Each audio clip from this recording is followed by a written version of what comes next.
Hey guys, welcome to layout number 5 in our homemade scrapbook kit series. I'm showing you the sketch that I am following. It is a free sketch over in Scrapbook Generation, and if I remember, I will make sure to link that in the description box below. Anyways, I am starting off with this blue cardstock, navy blue cardstock, and then I'm going to cut out a little piece of it because I know that I'm going to be covering up most of it, but I also don't want it to be too much because I wanted to show like the a little bit of the top and the bottom of it. So this design has, I believe the sketch has like two horizontal photos, and then a bunch of strips on the right side with like a sunburst going on, or like a star rays. I don't know if that's what you call them, but anyways, it's just lines and then die cut stars on the edges. Now, instead of stars, I am going to use something else. But before that, I am going to build the center panel of this layout. It does have a center panel that goes from edge to edge, and then it has some borders on the top and the bottom. So I'm going to do that. Now, this brown craft paper that I have some holes in there because that was supposed to be for I think one of those Project Life papers that I had before, or album that I had, and I just didn't want to use this paper for that. But I do like the days of the week and then the months. It's very like everyday type of photos, and so I'm okay with the holes because, as you can see, I am going to cover that up with my photos. Now I have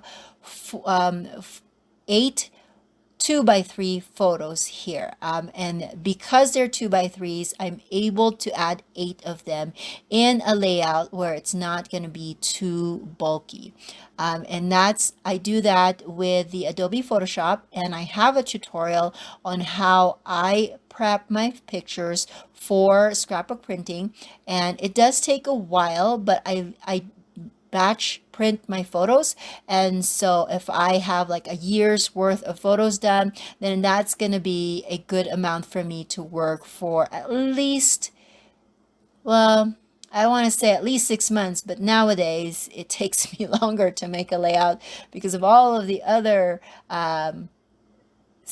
stuff, or responsibilities that I have. So this batch of photos will probably last me a good 10 months or even a year because of the batch of photos that I had printed recently.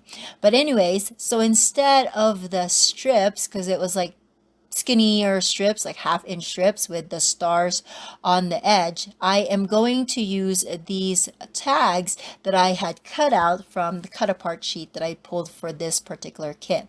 If you are new to my channel, or this is the first video that you have watched of the series, what I did was I created my own scrapbook kit, meaning that I had pulled out products from my stash to coordinate with one another, and then I'm using them to create. My goal is to make 10 layouts. I'm not sure if I'm going to be able to do that. I might lose some steam, or I might lose some product, might run out of products. I'm not sure, but all I know is that's my goal, and my plan is to use these products that I pulled out. Now, I'm going to tell you right now, it's been a long time since I have made my own scrapbook kit, and I'm really rusty, meaning that I'm having a hard time sticking to the products that I've already pulled out, and I am seeing all these other items in my stash and I'm pulling them. And so that is something that I'm learning as I go. Now, should I like beat myself up for that? Of course not. But I'm just telling you that I am just human. I am not perfect in any way, shape, or form. And I'm having issues with keeping up with this kit. But I do like the papers in there. I feel like they have a good variety. It's just that there's things that I realize that are missing or would make a layout better. I haven't bought anything outside.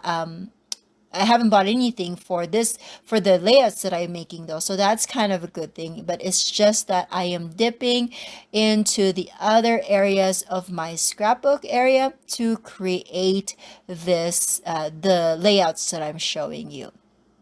But that's just food for thought for me. Okay, so I've inked up the edges of the tags. I've also cut out the holes in the center because I wanted to add some thread to that to kind of give it a little bit more texture. Now, these yellow papers, strips of paper that I am distressing one edge, this is actually left over from, I believe, layout number 3, and one edge or one part is shorter because it is trimmed from a, I think from an 11-inch instead of a full 12 by 12. But I'm going to fix that later and make sure that you will never know that I have that paper wasn't true 12 by 12. Now, initially I had just wanted to distress the edges, but it just seemed like it was missing something, like it wasn't a complete border yet in my eyes. Maybe for you that's good enough, but for me it just seems like it needed something more. And so I remembered pulling out this border punch, and I like how it just gives you some subtle design. It gives you basically those holes that you see, and so it doesn't trim your paper anymore. Like you won't have to you won't have a skinnier strip. It just adds those holes in the center of your border, which I think is great for layering, or if you wanted to do like a peekaboo, like what I'm doing here, where I'm punching out the holes, but I'm not going to cover up the paper. I think in layout number 2 I did that, but with this one I just want the blue to peek out of the yellow border, just to kind of add a little bit more details. And then of course I have to clean out all of these dots that I was able to create. Also, if you are really like into saving all those things, then you can save all those circles and then use them as like sequence or like some kind of potpourri for all of your other paper craft designs or projects. But for me, I'm just throwing them in the trash because I don't really need to keep every single little item that I have in my scrapbook area. So when I was thinking of a thread or twine for this particular layout, I had initially thought that maybe doing a rainbow will be fun, but then as I started really like thinking it over and like adding all of the colors, I just felt like it's going to add too much color and then it will take away from my photos. So I decided to do a neutral color, which is the brown twine, and it worked well. I also handwritten my journaling on one of the tags because honestly, there wasn't any room. I actually will not have any room to add my title in the center block. The sketch called for the title to be somewhere in the center, but I didn't want to cover up all of those dates on the bottom, or the days and the months, and then I have these white letter stickers, remember, and so I needed them to stand out, and so I figured if I put them onto the cardstock background, which is navy blue, I feel like they're going to stand out a little bit more. And so that is what I'm going to be doing here. The title will be I See With My Eyes. As initially, I thought maybe I can say I see with my little eyes, or I see with my little eyes. but there's no room for that. So I'm just gonna say I see with my eyes. Now, the reason why I'm doing this was because these are photos that my son took. As you remember, in 2020, again, I'm working with 2020 photos here, so you're gonna hear me say that over and over again. But during the time where they were doing virtual learning, one of his assignments was to go outside. I think this was for his art class. I can't remember, but he was supposed to go outside and just basically look around, take pictures of things that have the color of the rainbow. So he went around the backyard and took pictures of different things that represented that color. And so I remember that we had that in our camera roll, and so I printed it off, and then my favorite part about this assignment that he did was that the angles of the way he did the pictures, it was very close up because he wanted to showcase the color more than the item. But then there's that little peek of what are the items that he was into at that moment. Like, I'm remembering that blue bike on the bottom left. He doesn't have that bike anymore, but it's just a reminder of that season of his life. And then, of course, this was around April, May, and so we had started a garden. And so you can see the orange crush soda bottle that we used to cover our little plants to make it be kind of a little of a greenhouse. And so you can see that there. And then you see a purple tire from one of his toys, and then his big Jeep uh,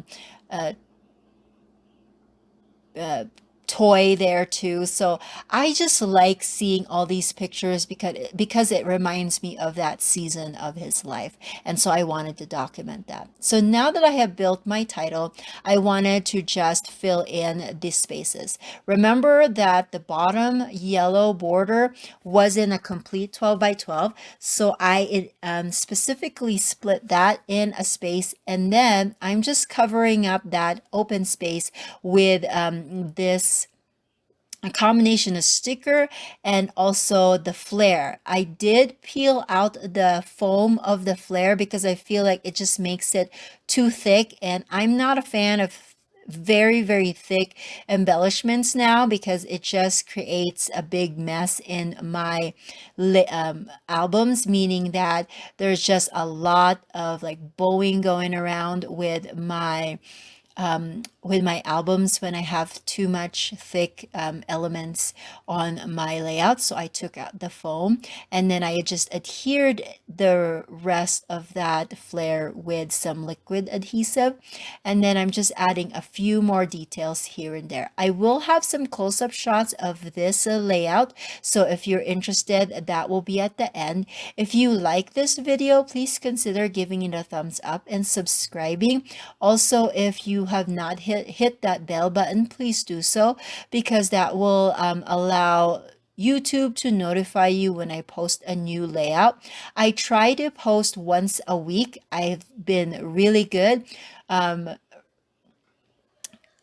hoping that barring any major changes in my schedule, that I will be able to keep that up.